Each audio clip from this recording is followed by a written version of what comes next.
Амерыканцы нагадалі пра Віктара Бабарыку і іншых палітвязняў, якія могуць хутка апынуцца на волі. На Смілавіцкім тракце грузавік перавярнуў трактар, а ва ўкраіне дзясяткі забітых пасля тэрарыстычных атакаў Расіі.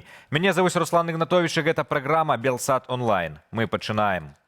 Мяжу паміж Літвой і Беларусю адкрыюць у чацвер 20 лістапада. Адмысловае рашэнне раней, чым планавалася, прыняў урад суседняй краіны.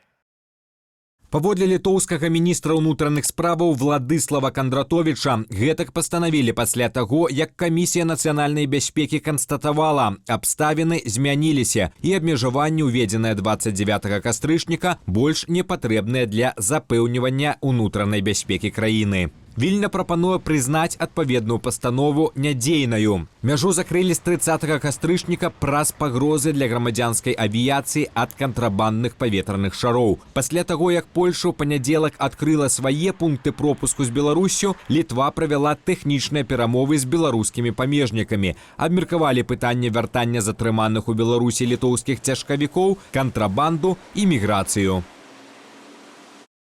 У Менску затрымалі 23-гадовую нарадзінку Гомельскай вобласці, якую шырока абмяркоўваюць у сацыяльных сетках. Яна ўжо атрымала ў трэц мянушку Ганна Дэлві. Паводле міліцыі, жанчына праходзіць падазраванай у некалькіх крымінальных справах.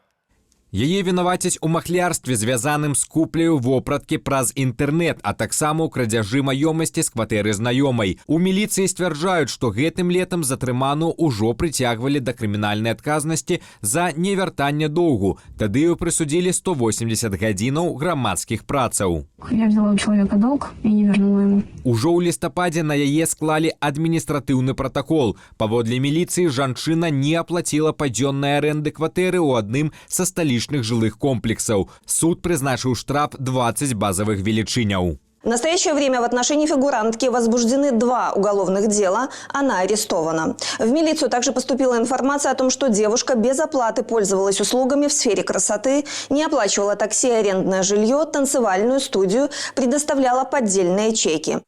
Для беларускіх старшакласнікаў выпусцілі яшчэ адзін дзённік, які павінен дапамагчы вызначыцца з будучай прафесіяй. Пра гэта апавяла загадчыца кафедры псіхалогіі, зместу і метадаў выхавання Акадэміі адукацыі Наталія Залыгіна. Прафарыентацыйны электронны дзённік размешчаны на адзіным адукацыйным партале і даступны вучням 9-11 класаў, настаўнікам і бацькам. Што ж прапануюць ім запаўняць? Кожны месяц можна адзначаць у спецыяльных палях наведаныя імпрэзы ў ВНУ і на кірмашах прафесіяў, праходжанне тэстаў на прафарыентацыю, а таксама працоўную занятасць. У асноўным дзённік служыць метадычным дапаможнікам у выбары прафесіі. На старонках змешчаныя даведкі пра беларускія ВНУ, статыстыка найбольш запатрабаваных спецыяльнасцяў ды іншыя гайды на тэму паступлення. У Берасцейскай вобласці мужчына, які лічыў сябе шматдзетным бацькам, звярнуўся ў суд пасля канфлікту з былою жонкаю. Падчас сваркі тая заявіла, што ўсе 4 дзяцей не ад яго. Каб высветліць праўду, мужчына падаў пазоў аб аспрэчванні бацькоўства.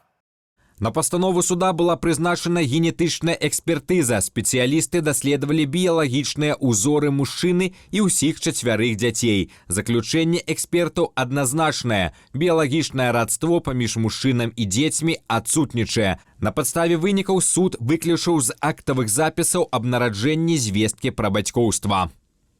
У ноч на 22 лістапада ў нашай краіне могуць узнікнуць часовыя перабоі ў працы картак шэрагу банкаў. Як паведамілі ў банкаўскім працэсінгавым цэнтры, гэта звязана з тэхналагічнымі працамі на сеткавым абсталяванні. Збоі магчымыя з поўначы да 5 гадзіны. У гэты час могуць назірацца кароткачасовыя перапынкі ў абслугоўванні. Перабоі таксама могуць закрануць гандлёвыя сеткі і сервіс, пункты выдачы наяўных, што працуюць праз адпаведную інфраструктуру. Міжпартыйная група кангрэсменаў ЗША звярнулася да дзяржсакратара Марка Рубіё з патрабаваннем узмацніць кантроль за вызваленнем беларускіх палітвязняў і захаваць магчымасць неадкладна аднавіць санкцыі супраць рэжыму Александра Лукашэнку ў выпадку новых палітычных арыштаў. У лісце, апублікаваным 17 лістапада, сенатары Джон Кертыс і Пітер Уэлч, а таксама кангрэсмены Стыў Коун і Джо Уілсон падкрэсліваюць, перамовы з Менскам могуць надаваць рэжыму легітымнасць, таму Вашынгтон мусіць дзеяць асцярожна. Яны заяўляюць, што практыка, калі адных зняволеных вызваляюць, а новых затрымліваюць, недапушчальная. Амерыканцы нагадваюць, што Беларусь працягвае падтрымліваць агрэсію Расіі супраць Украіны. Кангрэсмены заклікаюць адміністрацыю каардынаваць дзеянні са Святланай Ціханаўскай і дэмакратычнымі сіламі Беларусі, а таксама надаць прыярытэт вызваленню зняволеных, якім патрэбная тэрміновая медычная дапамога. У звароце згаданыя Віктор Бабарыка, Алесь Бяляцкі, Марфа Рабкова, Валянцін Стэфановіч, Уладзімір Лапковіч, Наста Лойка, Дзяніс Івашын, Кацярына Андрэева ды іншыя. Сёння на Смілавіцкім тракце адбылося дарожнае здарэнне. Паводле папярэдняй інфармацыі, 24-гадовы кіроўца аўтамабіля МАЗ, едучы ў бок паселішча Сосны, праявіў неасцярожнасць і сутыкнуўся з трактарам з прычэпам, што ехаў у тым жа кірунку. Ад удару трактар перакуліўся, пацярпелых няма. Транспартныя сродкі атрымалі механічныя пашкоджанні. На месцы ДТЗ працавала ДАІ завадскога раёну Менску. А тым часам у Гомлі інспектары ДАІ спынілі 51-гадовага кіроўца аўтамабіля «Белджы» пасля паведамлення, што за стырном можа быць нецвярозы чалавек. Машыну затрымлівалі з пагоняй. Паводле ДАІ Гомельскай вобласці мужчына меў відавочныя прыкметы ап'янення. Медычны агляд паказаў 2,4 праміле алкаголю ў выдыханым паветры. Вынік – штраф 8400 рублёў, пазбаўлення права кіравання на 5 гадоў. На прерванном 1-107. Масштабные атаки российских войсков по заходних регионах Украины. Найбольш драматычная ситуация у Тернополе, где зруйнаваныя шматпавярховыя дамы. Там як минимум 21 человек загинул и больше за 70 атрымалі раненні. Праз атакі расійскіх тэрарыстаў мы маем траплянне ў жылыя дамы. На жаль, ёсць загінулыя, ёсць параненыя.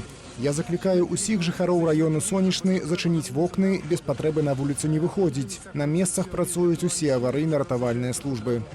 Уначы Россия выпустила по Украине больше за 470 дронов и амаль 50 ракетаў. Удар прыйшоўся у тым ліку па жылых кварталах и объектах энергосистемы, что выкликало новое разбурение и узмацнило гуманитарный кризис у регионах. У Львовской области под ударом апынуўся энергообъект. Зафиксованное разбурение на вытворчым прадпрыемстве и складе. Узнік пожар. Город был накрыты густым дымом после ракетной атаки. Удары зазнал не только захад Украины. У Харкове колькасць пацярпелых пасля атаки шагадаў больш як 50 асобаў.